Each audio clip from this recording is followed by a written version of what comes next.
Bonjour, aujourd'hui on va explorer comment modifier vos catégories financières et on va commencer par les catégories de revenus. Donc je clique sur l'onglet Revenus et ensuite je déplace ma souris au-dessus de la colonne Catégories financières et le crayon vert qui apparaît ici, c'est le bouton pour voir l'éditeur de catégories de revenus. Et là on voit, on a une nouvelle fenêtre qui pop-up et nos catégories sont ici. Parfait. Qu'est-ce qu'on fait avec ça? Ben, remarquez, là, j'ai fait une faute volontaire. Je veux pas voir ça. Je vais tout simplement effacer. Et là, on voit que je peux enregistrer parce qu'il y a un changement dans les noms de mes catégories. Donc, c'est aussi simple que ça. J'ai mis un nouveau nom.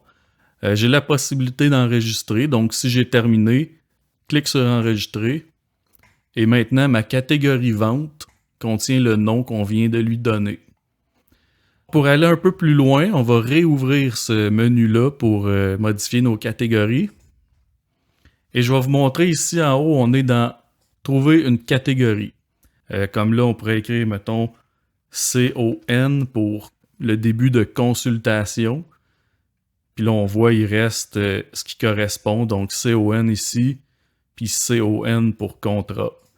Cette recherche-là, ça fonctionne avec n'importe quel endroit dans le mot. Donc, si j'écris pro, par exemple, vous voyez, on a pro pour professionnel, puis pro pour produit.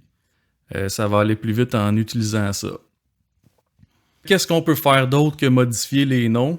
On peut les supprimer si elles sont inutiles. On peut cliquer ici, supprimer. Parfait, donc là, on la verra plus dans notre choix ici. Ensuite de ça, on peut ajouter des nouvelles catégories. On clique sur le bouton ici et on écrit le titre de ce qu'on veut. Et ensuite, on a juste à enregistrer. Et là, on aurait notre nouvelle catégorie ici qu'on voit au fond.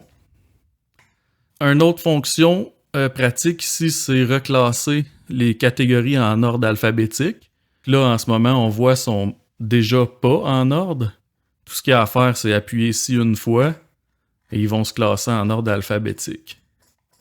Très important à savoir, si vous avez des factures qui utilisent par exemple la catégorie vente, quand on change le nom et qu'on fait enregistrer, toutes les factures ils vont être transformées au nouveau nom.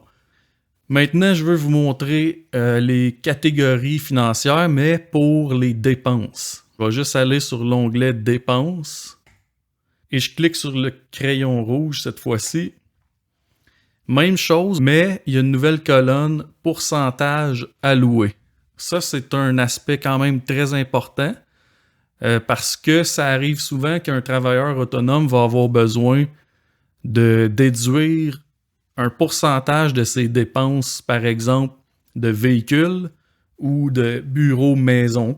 Alors là, ce qu'on ferait, c'est qu'on va utiliser cette colonne-là avec les catégories qui sont concernées. Donc là, je vais écrire véhicule et je vois qu'il reste toutes mes catégories que j'ai mis le mot véhicule dedans. Je vais mettre un pourcentage, on va dire 40%. Là, remarquez que le titre change selon le taux. Alors là, on va enregistrer nos catégories. Et là, on peut voir que notre pourcentage ici est reflété dans notre liste. Mais ce pourcentage-là va aucunement affecter la vraie facture. Quand vous avez une facture, par exemple, d'essence qui est 100$, taxes inclus, la facture, elle va rester exactement comme à l'origine. Peu importe c'est quoi le pourcentage ici. La différence, c'est dans vos rapports. Donc, le rapport de taxes ici, il va calculer 40% de la valeur des taxes qui est 4,35 pour la TPS et 8,68 pour la TVQ. Dans le sommaire de taxes, la déduction que vous avez droit va être déjà calculée selon le pourcentage que vous avez choisi ici. Même chose dans l'état des résultats. ce ne sera pas la valeur initiale qui est ici, mais ça va être 86 et 98 à 40% de sa valeur. C'est la meilleure façon qu'on a trouvé de faire pour pas avoir à gérer le calcul sur chaque ligne de transaction.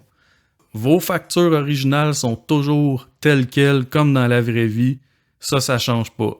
Par contre, votre pourcentage de déduction, ben ça va affecter votre état des résultats et votre sommaire de taxes.